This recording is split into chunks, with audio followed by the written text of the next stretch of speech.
Hey guys, this is Austin, and this is the OnePlus 5. So OnePlus has been known for making flagship phones at mid-range phone prices, but is the OnePlus 5 worth it? Big shout out to OnePlus for not only sending us a review unit so we can take a look at the phone early, but we also have this entire box full of accessories to check out. So what's cool is this is actually a custom pack specifically meant for reviewers. Some very subtle marketing there.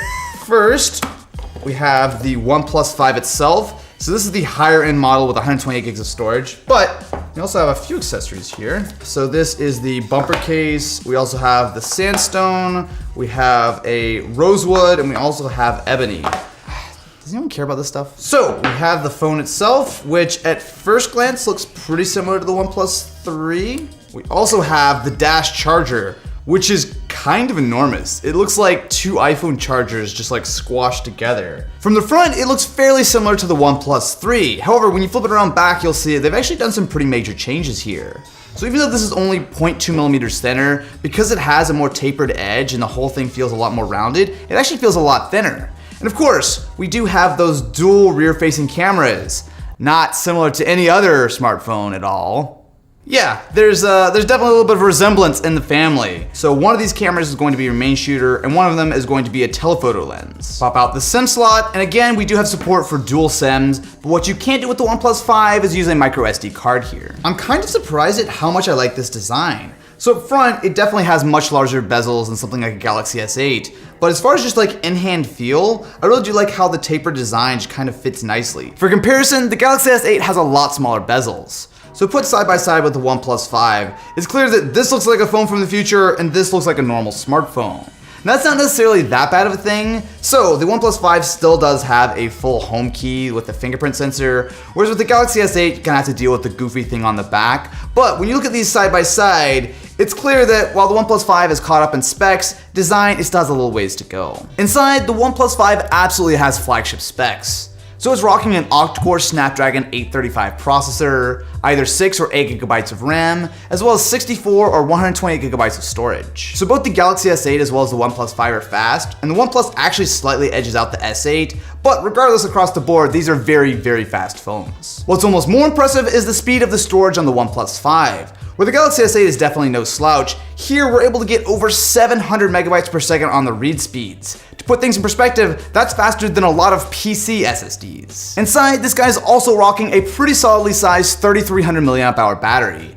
That combined with the dash charge, which is about as fast as you can charge your phone thanks to OnePlus's giant power brick, means that the battery situation is also pretty solid on the OnePlus 5. Now the comparison with the S8 really isn't fair, as well this guy starts at $479, the Galaxy S8 is over $750. However, it is impressive at just the level of power and specs that OnePlus was able to cram into a phone under $500. On paper, this guy has a very similar screen to the OnePlus 3, as it's still a 5.5 inch 1080p AMOLED panel. However, this year they've definitely upped the quality. Not only have they done a much better job of calibrating the display this year, but in addition to supporting sRGB, it also supports the full P3 color gamut. Hey guys, this is Austin, and today I'm here at E3 2017 with a simple question.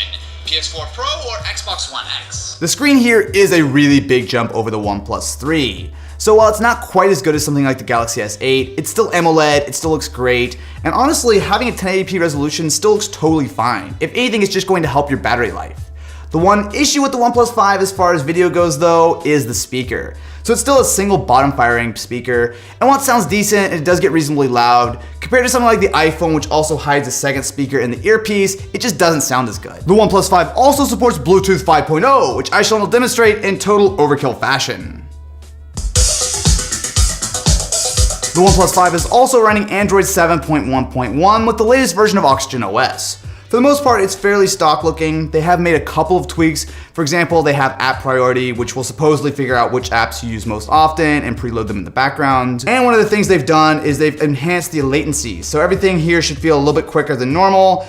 And while it's hard to tell without actually having something side by side, it feels snappy. The OnePlus 5 definitely has the specs down, but one of the biggest upgrades here is the new dual camera. The OnePlus 5 is rocking a 16 megapixel main camera as well as a 20 megapixel telephoto. So what's interesting is it's the exact same orientation as the iPhone 7 Plus. When you switch over to that telephoto, it is a 2x zoom. When it comes to taking a normal still, it's pretty snappy, but all you have to do is just tap the 2x button and it will switch over to the telephoto. There's definitely a difference in image quality. I do think that the main camera looks a little bit sharper, but importantly, it's actually pretty quick to move between the two. Next, let's try portrait mode. Oh wow, that looks pretty decent. It's a little bit soft on the edges, especially around your shirt, but it looks pretty decent. So I think the iPhone shot looks a little bit more natural, so especially the way it handles jumping from Ken to the background, it's a little bit smoother, whereas you can definitely see the line where the OnePlus does it. Is it fair to compare the OnePlus camera to a phone that costs several $100s more? I kind of think so. I mean, they're not exactly being subtle with who they're targeting with this guy. The OnePlus 5 also has pretty nice looking 4K video. So compared to the iPhone, it's a little bit more compressed, and because there's not optical stabilization in 4K, it's not quite the smoothest looking video in the world, but for a cell phone, there's really not a lot to complain about. The OnePlus 5 goes on sale on June 27th for $479. While it's a little bit more expensive than previous OnePlus models, when you consider what you're getting here, especially compared to something like a Galaxy S8, this is a pretty solid deal. So, what do you guys think about the OnePlus 5? Let me know in the comments below, and I will catch you in the next one.